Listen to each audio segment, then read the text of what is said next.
Семејна фирма на директорот на Созар Ивица Томовски добила 161 тендер во вредност од околу 5,5 милиони евра, обвинуваат од антикорупцијскиот тим на СДСМ во рамки на така наречените бомби 2.0. Од опозицијската партија велат дека допрва ќе откријат и каде точно, освен во джебовите на фамилијата Томовски, завршувале парите од тендерите.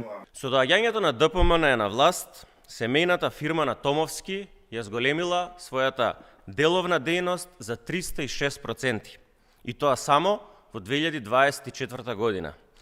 Случајно, нели, им тргнало чистењето на буџетот. Само ова, 2025 година, фирмата добила 10 тендери, од речиси половина милион евра. Собственикот на Сити Логистик во моментот кога е основана е Витомир Томовски од Струга, татко на Ивица Томовски, а управител е Слободан Кутановски, нивен близок роднина. Потоа се менува името на фирмата City Outsourcing.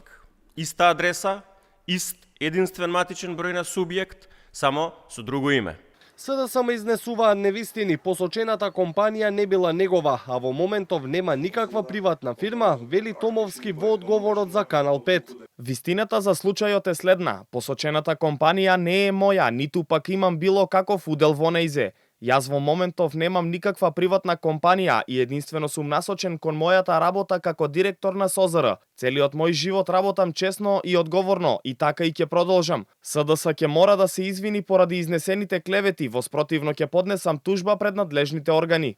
Вели Томовски, инаку бомбите 2.0 кои ги најави председателот на СДСМ Венко Филипче ќе се објавуваат по анализи од антикорупцијскиот тим формиран од експерти и млади истражувачи во рамки на партијата, кои ќе ги анализираат документите и ќе поднесуваат пријави до домашните и меѓународните институции.